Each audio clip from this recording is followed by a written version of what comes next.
Anyway, I'd like to introduce you to Zonas. He's a friend of mine and a friend of a lot of people. Zonas. Fenos. Got my name tag here. Exerilinga. Exerilinga and it was Linga. Fanos. Oh, Exerilinga. Now, let's go back to being Australian. What is the purpose of all these meetings anyway? And you've got quite a few going, so what's the story there? So the purpose of the meetings, Barry, is basically just bringing people together. Yeah. Getting them off social media devices and getting them to start creating interpersonal relationships in the flesh, bringing the town hall meeting back, allowing people to connect, businesses to connect with each other so they can create alliances and feel stronger, getting families to interconnect with each other, and that way they can think about creating homeschooling, maybe prepping for food shortages together. It's also a great place for singles to make new friends. A lot of people feel like they've been made the black sheep of their family and they really don't have anybody. And it's about meeting locals within your local area. So within a 10-kilometre radius of you now, 10, 15 people, whereas before in the last lockdown, they were lucky to know, one within a 30-kilometre radius. And it's amazing tonight because there's a lot of other meetings on tonight, fundraisers and stuff, and we've still got a couple of hundred, nearly 300 people here, which is really good, considering there's a lot of people who want to be here but can't be here because they're at another meeting somewhere else. Yeah. Well, I don't know if it's a couple of hundred, but it might be about 150. Yeah, okay. But half them are outside in the cafe listening. I think that Barry must have been Greek in a previous life because he likes the exaggeration. Well, I'm Irish, man. I say every time to be sure, you got to double it, isn't it? Okay, brother, we'll see how we go for the rest of the night. Cheers, mate. Thank you very much, Barry. So really appreciate the time you've taken to speak to me, Barry. You're right, though. I didn't realise how many other events were on tonight, and to have this many people here still, it's good. It's brilliant. I'm actually pretty blown away considering the reach of Tribe at the moment. Isn't that grand? Well, even going to have Barry on to say a quick word about Commonwealth Court as well later. Okay, and we've got to promote that as well. Okay, brother. Thank you very much. Catch you later on. Thank you. Cheers. Bye. Okay, well that was our friend Vanis. I got his name Vanis. I get his name. Always get it wrong, but that's me. I'm Irish anyway. I'll pop out the back of the camera now and pretend I'm working. Thanks. Truthful. And said, what you need to do is start getting people into a room together so they can all start getting to know each other. Off these things. Start building relationships with people off these things. Not Signal groups, Facebook groups, Instagram groups, Discord groups, all these electronic means of communication. Start meeting people in the flesh, building those relationships in the in or around Brunswick, feel free to speak to me and I can connect you to the RDA Brunswick group. We meet every Friday, sometimes Sundays for picnics. We talk about prepping, we camp together, we do lots of things. So and we're all about relationship building. So practically pretty much everyone. I had a medical exemption from January 2021. Alright, way before the mandates came. So I knew what was coming. Anyway, I have MS. That's why I got a medical exemption. On October the 15th, I went to work because I had given over my medical exemption.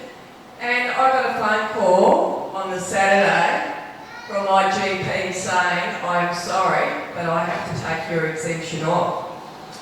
So then, because I had a condition, unlike other people, I got referred through to the immunisation service.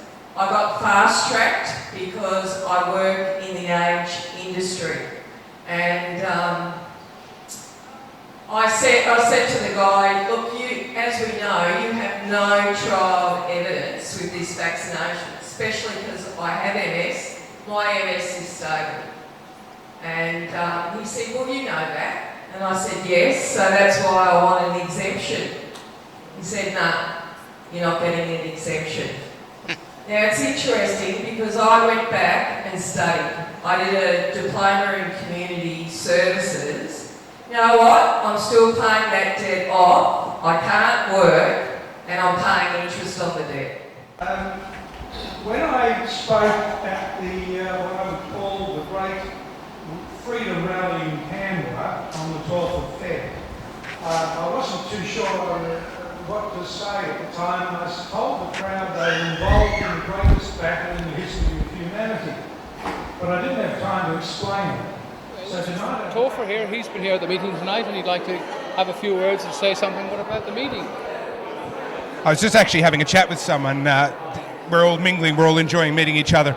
We were just talking about the fact that a year ago everyone was saying, if only I could meet other people, like-minded people who, they might need a job or they might have a job or they might sell something or need to buy something. And even if not, we can just actually have a community and people that we know are on the same wavelength.